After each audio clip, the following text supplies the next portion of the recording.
remember that? It was 16 years ago. That's when a group of Cleveland legends decided that they would gather to try to convince a then 25-year-old LeBron James that he should stay in Cleveland. Unfortunately, the effort did not work, but you can't say we didn't try. You cannot say that, and the world knows it. So if you've seen the video, you might not know one of our own was behind the scenes there. Who else other than Mike-Polk Jr.? He is reflecting on that video now. It was the summer of 2010. Katy Perry's California Girls topped the charts. Ironman 2 was in theaters, and the city of Cleveland was embroiled in uncertainty. 25-year-old LeBron James's contract was almost up, and he was still in the process of making his fateful decision. Would he stay in Cleveland and continue to serve as our city's best hope of ending our infamous championship drought? Or would he depart for new opportunities and experiences? Spoiler alert, he ditched us. But in the summer of 2010, that decision had not yet been made, and Cleveland was still clamoring to convince LeBron to remain in town. In retrospect, it was a bit unseemly, but these were desperate times, which often lead to desperate measures, as they say, such as the now infamous Please Stay LeBron video. It was a hyper-local parody of 1985's We Are the World. In that case, the biggest names in music came together to combat hunger in Africa. Our cause was admittedly a bit less noble, and our celebrities a bit less renowned, but the spirit was still there. At the time, I was working at a now-defunct LA-based website called Break.com, and all the buzz around LeBron's contract suggested to them that there was viral opportunity afoot, so I was tasked with executing their vision. I was teamed with a top-notch producer named Christina Grozik, who blessedly did virtually all of the work, which is my favorite kind of project partner. She tracked down the diverse ensemble of Cleveland luminaries and cajoled them into joining us for the odd project, and she did great. Sure, we didn't have Bruce Springsteen, Michael Jackson, or Diana Ross, but we did have Tim Misny, Dick Goddard, rest in power, and famed Cleveland Crunch goalie Otto Orff.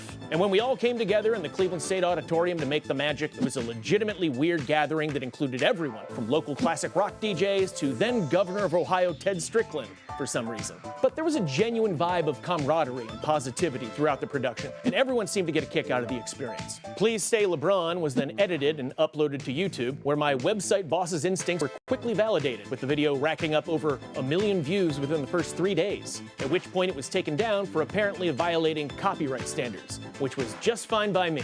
But of course, the internet is forever, and nothing ever truly goes away, so I was certainly not surprised to see Please Stay LeBron resurface in the social media conversation while we all once again wait for LBJ to process all of his feelings before revealing to us which team will receive his final red rose. It's a dance that we Clevelanders know all too well, having now lived through it multiple times. But that was then and this is now. And so far, I've yet to hear of production plans for any similar cringy courtship videos that would attempt to lure the king back home. And that's probably for the best, for 2 reasons. First, because it didn't work last time. And second, it would risk tarnishing the legacy of the first Please Stay LeBron. There's a reason that Orson Welles never made Citizen Kane 2. Once you've achieved perfection, there's nowhere to go but down.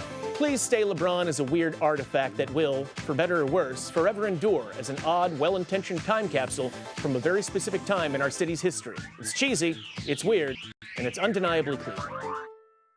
Yeah, so that didn't work, but he's got another chance right now to come home and spend a little time with us here. Wouldn't that be nice, you guys? Are you going to break out in song to try to? I think that is it's well worn at this point. So I think that I really am at a point now where that was very important to me back then that he remain here, and it's about like prioritizing your life. And I think about how mad I was when he left, and I think about how much it meant to me whether he stayed or not. And then I'm like, who was I 15 years ago? I mean, I still care about my Cleveland sports and stuff like that, but the idea of prioritizing it to that extent that I'd make that pretty abysmal video to try and keep him to stick around, that just tells you how important he is, I guess, to the city. Yeah, and I don't know if this is what this is worth, but I'll throw it out there. The 2 predictive markets that are big in the world are Kalshi and Polymarket.